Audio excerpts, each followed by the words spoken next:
serangkaian dari salah satu kesatuan yang harus berkelanjutan, sehingga membangun kompetensi yang utuh untuk dinyatakan sebagai capaian pembelajaran. Ini yang perbedaannya yang ke-13 itu standar perumusan. Kalau di ini adalah capaian pembelajaran. Oke. Yang selanjutnya adalah pembelajaran yang fleksibel. Mari kita pakai pelajaran yang fleksibel ini yang bagaimana? Tentu tidak fleksibel semau-maunya kita, tetapi tetap ada kontrol. Nah, pembelajaran yang fleksibel yang dimaksudkan di sini adalah capaian pembelajaran yang disusun dalam fase-fase. Nanti di fase-fase lagi, pasti dalam pikiran mana ya lagi fase ini. Capaian pembelajaran yang disusun berdasarkan fasenya. Nah, inilah yang disiapkan oleh pemerintah, Kementerian dalam hal ini, fase-fase itu. Ada fase yang ada di SD, ada fase yang ada di SMP, ada fase yang ada di SMA.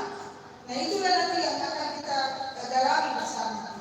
Ketika kita sudah membuat konsep atau kurikulum operasional sekolah. Yang saya secara ringkas saya sampaikan bahwa SMP, tingkat SMP itu fase D. Fase D.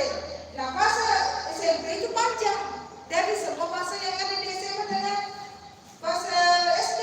Karena kita ada 1 D, fase 5. Artinya fase itu kita harus membimbing, kita harus mengajar, kita harus mendidik anak kita selama 3 tahun berdasarkan fase itu.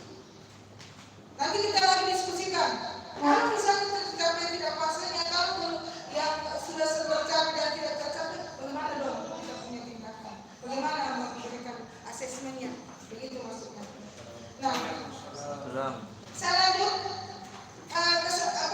Peserta sehingga peserta didik memiliki kesempatan untuk belajar sesuai dengan fasenya yang biasa disingkat dengan TAP, teaching at varying level, sesuai dengan levelnya.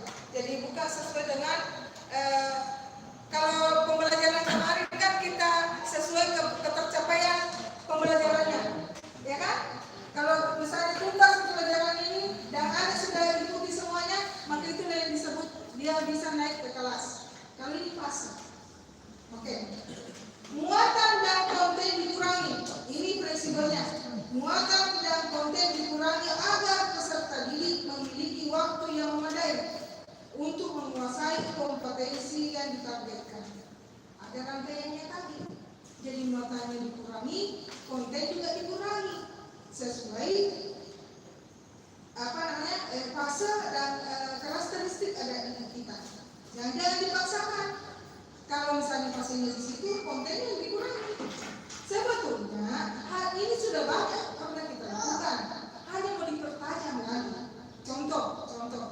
Kemarin kalau nggak salah waktu kita rapat ya, Ibu Lili, kita kan tidak memberikan juga semua anak itu yang terlambat sehingga kita bawa tanda tangan. Kita juga mengkondisikan dia. Kalau misalnya anaknya yang baru hadir pada saat mau ujian baru kita kasih kartunya untuk ditandatangani, kita fleksibelkan 2 tidak 3. Nah itu. Tetapi itu kan kita juga sudah kita lagi mengkondisikan dari beberapa aspek itu, bukan hanya pada aspek yang mana tidak. Kalau misalnya aspeknya itu anak sudah menemui kita dan dia memberikan uraian begini kondisi keluarga saya dan begini hambatan saya dan kemudian kita akui itu adalah kejujurannya, itu sudah bisa kita jadikan bahwa tercapai fase ini. Gitu. Karena kita fleksibel. Jadi kita tidak perlu muatan kontennya yang banyak. Karena kalau konten memahami apa yang kita coba jawab itu kan bukan di situ yang kita mengukur. Yang kita mengukur bagaimana ini anak bisa kita coba disiplin apa ya dilakukan temannya yang lain. Kan begitu Bapak Ibu ya. Karena ingat nih Bapak Ibu, saya misalnya guru seni, saya mengajarkan anak didik saya adalah menyanyi. Tentu kita harus perspektif saya, tidak harus saya yang mau ajar di mana, harus pintar menyanyi, harus kasih nilai. Karena kita mendidik bukan mendidik menjadi profesional. Tidak perlu dia tahu itu.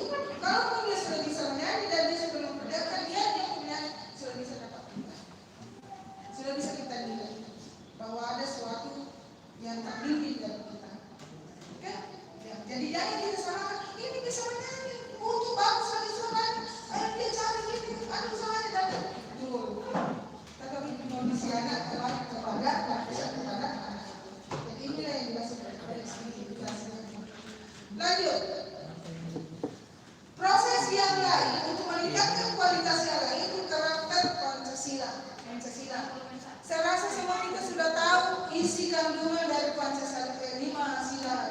Pancasila ya. Sinergi antara kegiatan pembelajaran rutin sehari-hari di kelas dengan kegiatan non rutin. Kegiatan rutin dengan non rutin yang biasa kalau disebutkan proyek interdisiplinernya yang berorientasi pada pembentukan dan penguatan karakter yang berdasarkan kerangka profil pelajar Pancasila. Jadi kita memberikan suatu kegiatan kepada anak-anak kita, baik dari proyek maupun materi, selalu kita bersandi bahwa karakter apa yang harus dia capai, apa yang menggambarkan karakternya ketika saya kasih pelajaran ini. Walaupun sudah ditentukan capaian pembelajaran tadi. Contoh misalnya, capaian pembelajaran saya, siswa dapat memahami motif, ragam motif. Jadi saya harus berinovasi, mencari yang mengajarkan di kelas atau mengajarkan proyek di luar kelas dengan mencari sesuatu apa yang bisa saya berikan. Karena itu supaya ada karakternya yang saya mau capai, karakter disiplinnya kah, tanggung jawabnya kah, karena ada 5 itu karakter. Ada 7 atau 5 ya? 6 karakter yang dituntutkan ke kita. Apakah ini anak masuk di konten literasinya kalau saya kasih? Ada di numerasinya kalau saya kasih. Sehingga menampakkan bahwa karakter profil Pancasila sudah ada karakter juga yang kita mau capai dalam itu. Sebetulnya teman-teman semua ini tidak berdiri sendiri. Terkadang kita melakukan satu proyek, ada juga numerasinya, ada tomi literasinya, ada tomi karakter yang kita mau ukur di sini. Ya, nah itu. Lanjut. Kurikulum ini menguatkan praktik kurikulum berbasis konteks satuan pendidikan yang sudah diatur dari kurikulum sebelumnya. Menguatkan praktik kurikulum berbasis konteks. Kontekstual, nyata, real. Ya, yang dimaksud di sini. Kurikulum yang berbasis nyata, berdasarkan data, bukan berdasarkan kata-kata yang tidak jelas, berdasarkan data. Pertama, struktur minimumnya. Struktur minimumnya, pemerintah menetapkan struktur kurikulum minimum dalam satuan pendidikan dapat dikembangkan. Jadi sama platformnya kemarin, ada silabus, itulah yang disiapkan oleh pemerintah lalu kita kembangkan di sekolah kita masing-masing berdasarkan yang dikaitkan atau yang direlevansikan dengan visi-misi dan sumber daya yang tersedia. Jadi setelah kita nanti ini melaksanakan IAP, maka kita akan menyusun ataukah menyusun ataukah menggali kembali visi-misi kita supaya adakah relevansinya, adakah terkaitannya dengan kurikulum ini.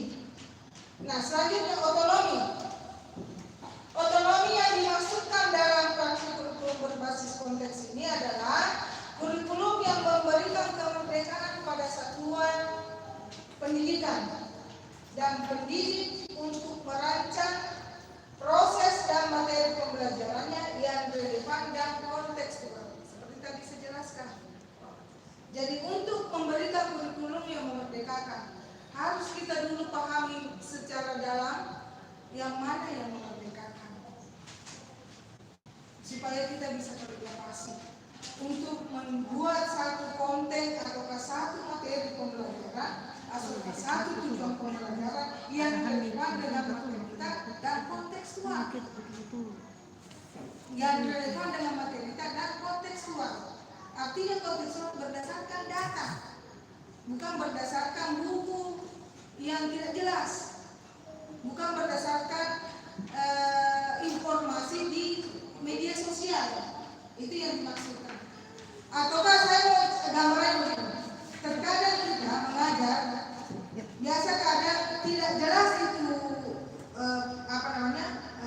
pembelajarannya, tetapi kita berani menyampaikan ke anak-anak sehingga anak-anak minum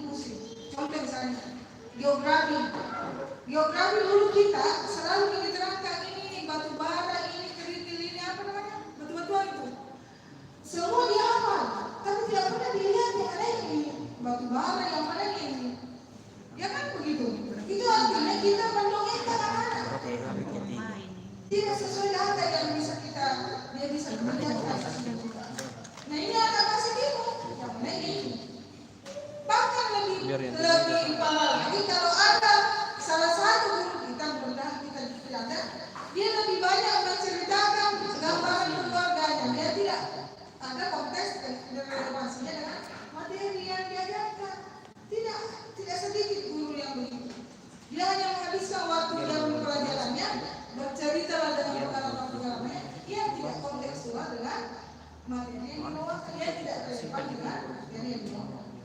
Nah sekarang, ya itulah yang ekonominya ya. Nah sekarang kita pindah kepada kurikulum ini menguatkan kesederhanaannya. Mari kita kaji yang seperti apa gambaran sederhananya. Perubahan yang seminimal mungkin, namun beberapa aspek berubah secara signifikan. Perubahan yang seminimal mungkin. Nanti setelah berjalan sesi ke sesi, modul antara modul ke modul, nanti kita sinkronkan atau kita hubungkan atau kita petahkan yang mana yang dimaksudkan. Tetapi tidak usah kita galaukan dulu. Karena pun kita tidak, masa ada yang minimal, RPP-nya ternyata lebih panjang, lebih lebar, kan begitu kemarin kita. Yang mana ini? Kita belum merdeka ini. Karena itu ya. Artinya konsep ini bukan memerdekakan ke gurunya dulu, memerdekakan ke siswa. Untuk memerdekakan ke siswa, maka guru yang menstimulus, maka guru yang memberikan merancang, mematahkan, memodifikasi pembelajarannya supaya anak merdeka. Kalau sudah merdeka itu anak pasti kita merdeka, karena anak-anak kalau sudah punya misi karakter yang bagus, disiplin, kemudian bertanggung jawab, dilepas kemana pun dia sudah bisa taklukkan dunia. Bisa kita bahas sebenarnya maksud? Ya, itu berawal. Tapi kita harus bersusah-susah dulu. Guru-guru kita harus bersusah payah dulu. Saya contohkan saja ya, saya contohkan. Kita ini hampir semua ibu ya, hampir semua ibu. Waktu kecilnya anak luar biasa. Banyak yang dihindar, belum makannya, belum ini. Tapi ada rasa yang menutupi itu. Ada kegelasan nurani kita menutupi itu. Kalau bisa dibilang berdarah-darah kita punya pikiran mau saya dari ini belum mencuci, mau lagi pasang, mau lagi masak, itu gambarannya yang saya maksud. Sama ini kita ini Bu adalah tugas berat. Saya mau bilang kita tugas berat, tapi insya Allah mudah-mudahan nurani ibu sebagai guru mematahkan atau menutupi beratnya pekerjaan.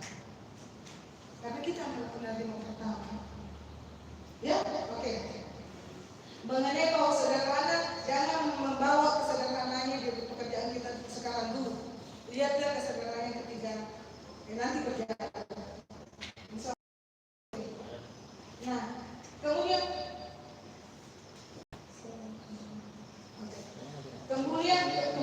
kembali masuk kepada selanjutnya. Ini sebenarnya. Oh ya, betul. Jadi apa? Betul. Sambil kita jangan sampai ada masuk nanti di tes di tes akhir sah. Ya, biasa kalau masuk itu berapa dimensi profil Pancasila dan lain sebagainya. Supaya ini kan mesinkronkan apa yang kita pahami semua sesi selama berjalan sesi pelatihan ini. Gotong royong ini yang menguatkan praktiknya di dalam kurikulum ini bergotong royong mengembangkan kurikulum dan perangkat ajar yang dilakukan dengan melibatkan puluhan institusi termasuk kemenang, universitas, sekolah, dan lembaga pendidikan. Yang saya tangkap dalam kegiatan bahwa sekolah penggerak ini disebutkan gotong royong secara fokusnya karena kita bergabung semua. Makanya kemarin kalau tidak salah ada yang waktu kita jadi survei organisasi penggerak ya. Nah, ini dicanangkan ini karena kita awalnya tadi yang dijadikan surveinya untuk mematakan. Kenapa gotong royongnya di sini? Karena semua bisa mengajar. Artinya kita sebagai sekolah penggerak ada yang bisa membantu kita, ada yang bisa kita berkolaborasi. Baik mahasiswa, bangun organisasi LSM ya, dan balik. Tadi saya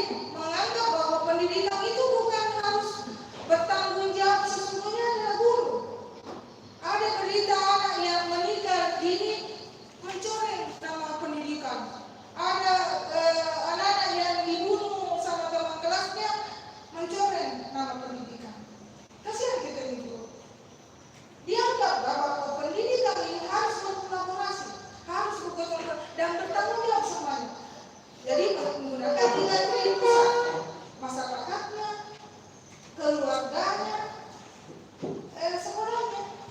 Jadi kita tidak tertumpu di situ. Namun tangan-tangan pertama yang terstruktur dan terencana itu ada di sekolah. Itu ada di sekolah. Oleh karena itu, sebetulnya inisiasi ini sudah diinisiasi di 2013, hanya tidak jalan dengan optimal, sehingga berubah lagi yang disederhanakan. Bisa dipahami nih Bapak Ibu. Jadi nanti saya kemarin juga bertanya-tanya apa sih keterlibatannya nanti di OPS, organisasi penggerak, guru penggerak, gimana nanti dia berpola ini ya di sini. Jadi kebutuhan nanti sekolah akan diperdalam dengan guru. Ya, lembaga pendidikan lainnya. Oke, selanjutnya, penguatan literasi dan numerasi membutuhkan pembelajaran yang efektif dan menyeluruh di semua mata pelajaran. Jadi dia terintegrasi ke semua mata pelajaran. Literasi dan numerasi. Literasi dan numerasi adalah kompetensi dasar yang akan diperkuat serta memperkuat kompetensi lain. Ini juga masalah kalau literasinya tidak kuat, numerasinya juga bergandengan karena satu pasangan ini yang tidak terpisahkan. Intinya bahwa dia suami istri. Literasi dan numerasi itu suami istri itu, ya, ada yang tidak terpisahkan. Yang ini tidak hanya bahasa Indonesia yang harus mengajarkan semua mata pelajaran. Kalau kemarin kita masih memahami berdiri masing-masing, lama-kelamaan kita sudah pahami semua. Contohnya, kemampuan memahami informasi berupa teks yang dipadukan dengan grafik dibangun sesuai mata pelajaran. Nah, sebelum kita mengajar anak-anak lebih memperkuat literasi dan numerasinya, tentu kita dong guru-guru yang harus berliterasi, harus bernumerasi, ya kan? Nah, dulu selalu menjadi perdebatan yang mana bagus, kita berteori dulu atau praktek dulu, atau kita praktek dulu baru berteori, ya kan? Terkadang ada orang kemampuannya dia bertindak dan jalani baru dia bisa pahami konteksnya begini. Ada orang diterangkan dulu baru dia bisa pahami ini yang saya mau kerja. Sehingga selalu berpesan apa ini, mengapa ini, bagaimana ini. Kan itu rangkaian alur yang harus terjadi. Apa ini? Jadi anak kita mengajar tampilkan dulu apa yang menjadi. Mengapa harus diajarkan? Itu kontekstual. Bagaimana? Berarti itu kita sudah masuk kepada numerasinya. Kalau dipelajari, maka ini konsekuensi. Kalau saya tidak pelajari, maka ini konsekuensi. Itu numerasi. Karena kita sudah memperhitungkan segala aspek yang terjadi kalau kita tidak lakukan. Begitu Bapak Ibu. Saya kemarin sedikit demi sedikit ada gambaran Pak Hasan memberikan penguatan kepada kita dan sedikit demi sedikit, walaupun nanti pada akhirnya nanti kita bingung sendiri juga bisa menyinggung kemarin. Itu berarti kita kemarin kan bagaimana ini? Akhirnya kita juga timbul ada kemandirian dalam bekerja, ya kan? Nah, ini berarti kita dulu harus profil Pancasila sebelum anak-anak kita berprofil Pancasila. Oke. Sehingga kalau saya memaknai dari ini konteks literasi numerasi, lalu kemudian masuk kepada karakter, karena ada tiga, ada media pembelajaran ini, ada dewasa. Oke.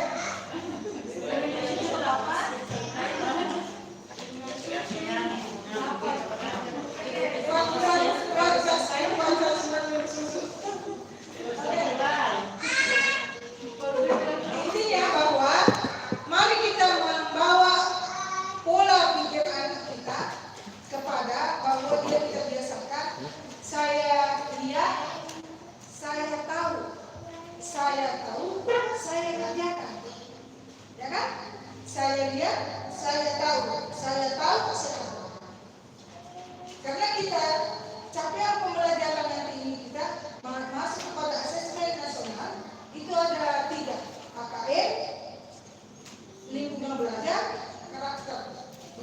ini mau dibetulkan kalau saya salah.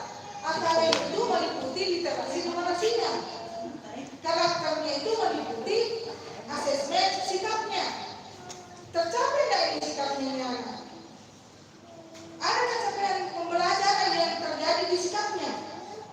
Misalnya kita konteks pembelajaran saya misalnya pecahan. Ini ada sudah berapa kali saya ajak berulang-ulang, tetapi asesmen karakternya masih belum terukur yang saya bisa capai. Masih saja menghindar dan menghindar. Ya kan begitu? Nah itulah yang dimaksudkan tadi.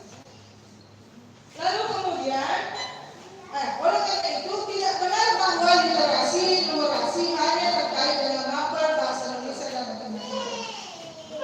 Karena nanti asesmen nasional Bu tidak ada lagi pemilihan mata pelajaran. Hanya itu tadi 3. Nilai karakternya, nilai literasi numerasinya, nilai lingkungan belajar. Jadi Bapak Ibu, mohon kami betul-betul mempelajarkan anak kita sesuai dengan kurikulum ini, karena anak-anak kalau dia menjawab lingkungan belajarnya bahwa guru saya tidak pernah merefleksi, guru saya tidak memberikan penguatan, kan berarti karena kenapa? Di kurikulum ini guru fasilitator, anak asesor, anak akan menilai lingkungan belajarnya. Bukan hanya gurunya yang nilai, biar prasarananya gurunya juga sekolah juga ada nilai. Itulah akan mencapai nilai asesmen nasional. Bukan hanya dia nilai semua komponen yang ada, tetapi ada yang mewakili satgas sekolah, ada yang mewakili pembiasaan sekolah, ada yang mewakili soal mengenai bagaimana guru ini secara keseluruhan holistik mengajar kita. Siswa itu nanti menjawabnya begitu, bukan lagi ujian nasional yang seperti kemarin untuk mapel baru dia jawab. Lalu kemudian kalau dia sudah jawab dia dapat 90, maka dia yang disebut adalah tercapai yang maksimal. Matematikanya 90 dibanggakan, bukan begitu sebenarnya. Dan bilang Pak Kadis, ini matematika biar 90 dapat tetap togi, roti 5.000 togi, begitu. Setengah mati gitu. Nah dari dapat gitu 20.000 togi harga itu.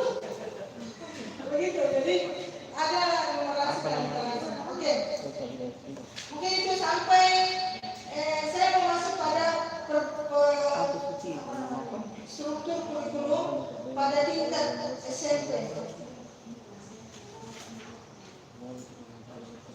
Ya, SMP yang berubah antara kurikulum sebelumnya dengan kurikulum sekarang itu informatika sebagai mata pelajaran dan pilihan. Pertimbangannya tetap saja dulu. Kalau kita di sini ke-13 sudah berapa tahun kita jalan 9 tahun ya Pak, dari mulai tahun 2012 sampai 2019 sampai sekarang. Itu kita tidak mengambil TIK menjadi pilihan, sekolah lain ada pilihan. Kita di sini kita terintegrasi kepada seluruh mapel. Maka oleh karena itu begitu lahirlah kita harus menteknologikan masing-masing pelajaran kita secara mandiri. Nah, perubahannya sekarang adalah informatika itu adalah mata pelajaran yang wajib, menjadi wajib. Guru yang mengajar tidak harus memiliki latar belakang pendidikan informatika. Nah, ini pula diperkuat dengan buku guru yang disiapkan oleh Kementerian untuk membantu guru-guru pemula. Jadi ada nanti buku khusus untuk sekolah penggerak, sekolah merdeka belajar. Ini yang pertama nanti diberikan di launching ke sekolah yang melaksanakan kurikulum sekolah penggerak. Nanti kita nanti akan dibagikan kepada distribusi. Tapi sampai sekarang belum. Petunjuk kemarin waktu kami pelatihan bahwa kepala sekolah akan diberikan pembekalan di Bandung waktu minggu kemarin, serta sekaligus dia terima bukunya sebagai awal memulai kurikulum baru ini. Tapi ternyata karena Bandung di lockdown, karena kegiatan ini dibawahi oleh P4TK IPA, dibawahi oleh P4TK yang bertanggung jawab di sini untuk sekolah penggerak. Ya, beberapa ini SMA, ya cukup di sini saja sampai di sini Bapak Ibu. Saya ingin kembali pada PTT dulu. Bagian jam itu. Hah? Bagian jam itu. Oh, bagian jam SMP. Iya. Oke. Bukan data dia menunjukkan jam kurang. Oh ya.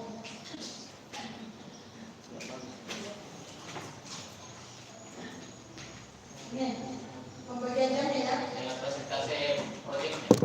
Ya. Coba diperhatikan baik-baik Bapak Ibu. Karena ini akan kita lakoni, akan kita jalankan. Jadi kalau di pendidikan agama kita masuk pada agama Islam. Jangan diserempang sampai ke bawah. Cukup agama Islam kita perhatikan sampai PKN batasnya. Itu kita lihat per tahun 108, per minggu 3 jam. Kalau dulu berapa? 2 jam sekarang, 23. Yang di sebelah kiri, kita baca. Oh, kan tidak bahasa. 2 jam sekarang ya. Ini hitungan per tahunnya. Kalau dulu perhitungan per minggu. Kalau ini hitungan per tahun. Kemudian proyeknya di total per tahun 36. Jujur saya belum ngerti di sini Pak pembagiannya. 36% proyek yang basic dibayar tugas-tugas yang dikerjakan berkelompok. Mereka harus merencanakan dari awal. Nanti pada akhir kita harus selesai pada saat mereka selesai. Ya, jadi gambarannya kalau saya, walaupun saya masih belum jelas juga, jujur saya bilang. Kalau agama, kalau ini per tahun, berarti kita tidak merancang modul untuk per minggu. Kan kemarin per minggu pertemuan dan lain sebagainya. Ini tetap juga ada pertemuannya, tetapi dirancangnya untuk 1 tahun. Jadi banyak praktek langsung. Ya, lebih banyak proyeknya. Lebih banyak proyeknya. Proyeknya itulah nanti direlevasikan dengan fakultas masing-masing. Proyeknya itulah nanti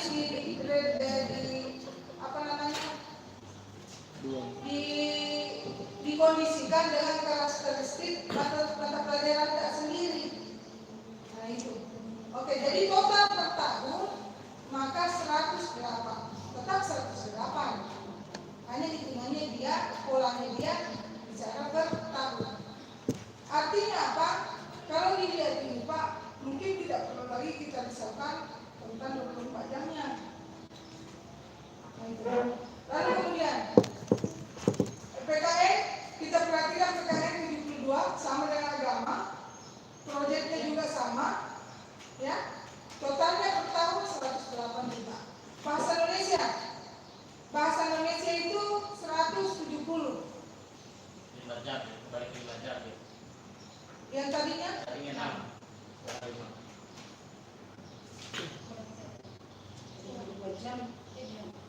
Kurang 100 semua. kurang. Jadi capaiannya 216. Karena kenapa dia diperkuat di proyek.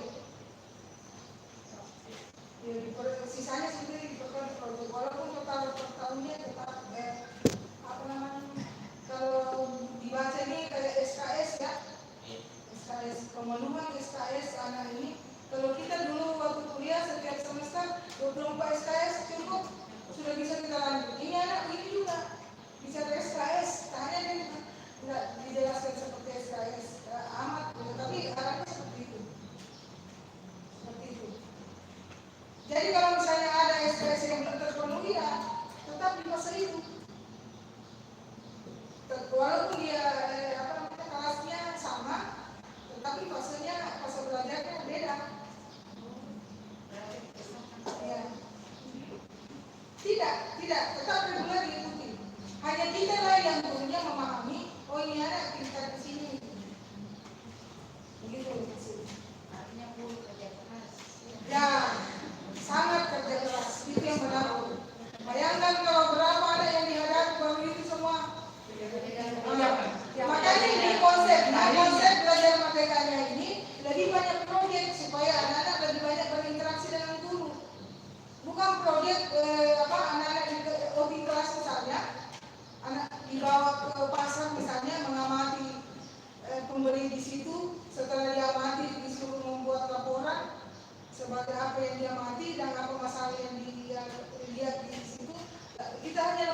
dan ini ini adalah harus ada yang dampingi buat dia bisa bekerja. Begitu. Betul itu bahwa kita harus bekerja keras.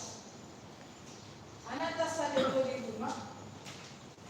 Tentu sama saudara kandung itu berbeda kalau ya kan? Kalau ada yang selalu kenapa saya harus disulit, tentu tidak biasa. Pelan-pelan tidak banyak menyuruh dia karena banyak protesnya. Karena ya kan begitu Bu. Jadi kita menyikapi itu. Oke, saya rasa ada yang mau ditanyakan dengan SBK dengan prakarya itu. Mana yang ke sana ya? SBK itu pilihan malah sekarang. Dia menjadi pilihan. Jadi dipilih dia bergabung apakah SBK itu menjadi pilihan prakarya kan materinya memang agak banyak tumpang tindih. Jadi SBK ini bebannya 72 sama agama. Proyeknya 30 sama. Jadi dia juga banyak di proyek. Banyak proyek. Jadi dia begitu. Jadi dia melebur.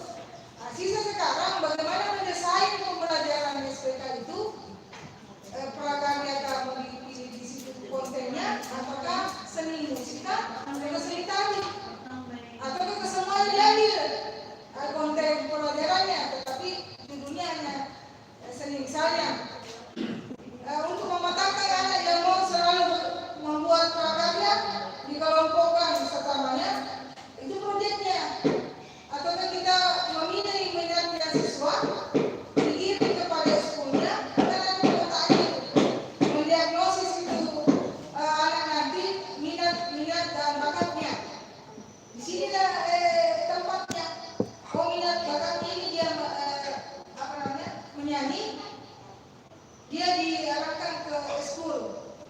Nah eskul itu juga bagian dari proyek. Ya jangan dianggap bahwa ini ekstrakurikuler ini tidak masuk. Tidak, dia bagian dari SKS yang akan menjadi capaian belajar siswa. Ya itu saja mungkin dari sisi pembelajarannya masih ya. Ya mota lokal pilihan kayaknya Pak ya. Mota lokal Minimal 1. Ya bisa lebih. 2 jam.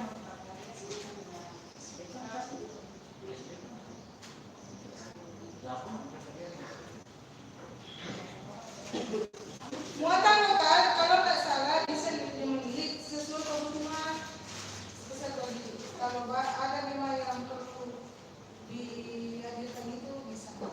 Kebutuhan peserta didik dan keadaan tenaga pendidik. Ya, kalau tidak ada yang melakukan itu, ya kemarin dari Bapak. Tapi kalau misalnya itu bisa terintegrasi ke semua maba, kan tidak perlu lagi. Kita punya rencana karena ada basic di sini muatan lokal. Dalam hal ini Pak Faisal, kita harapkan Pak Faisal menjadi guru informatika. Ya, dari kemarin dia minta itu. Malah Saya dia tidak mau kan cenderung gitu.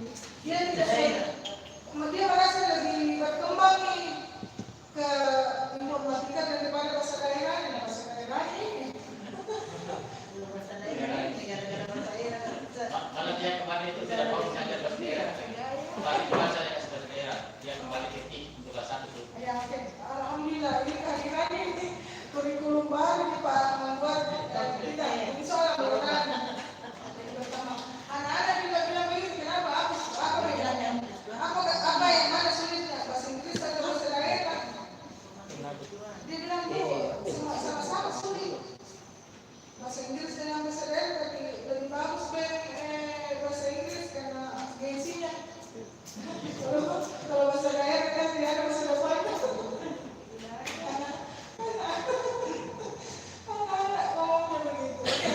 Jadi begitu Pak ya, Pak Faisal. Jadi untuk nanti pembagian tugas mungkin tetap akan kita bahas tentang Pak kerja. Karena kita ini ada kekhususan. Tugas kita ini di kelas kuliah ada kekhususan. Tapi tidak menutup kemungkinan dan kami harus sangat berharap berjalan waktu selama kita mengimplementasi menyaksikan kurikulum ini. Bapak Ibu sebagai garda terdepan saya bilang untuk mensukseskan dan memenuhi kurikulum baru ini, tetap kita menggandeng teman yang lain yang tidak masuk di sini sebagai upaya mensosialisasikan begitu. Semoga ada yang nampak dan kelihatan sebagai proyek atau produk kita dalam menjalankan kurikulum baru ini. Insyaallah mudah-mudahan semangat yang barat, semangat kekuatan dan kesehatan kita terjaga semuanya supaya kita bisa mengawali kegiatan ini. Itu aja yang saya bisa sampaikan Bapak Ibu. Saya kembalikan kepada guru yang lain untuk melanjutkan sinkronus ini karena masih ada waktu sampai jam 12 sinkronus. Tapi kalau misalnya kita sepakati untuk lanjut ke asinkronus atau kita diskusikan masuk pada sesi diskusi boleh. Oke, terima kasih. Assalamualaikum warahmatullahi wabarakatuh. Waalaikumsalam. Speaking dulu. Speaking, ya, oke, speaking.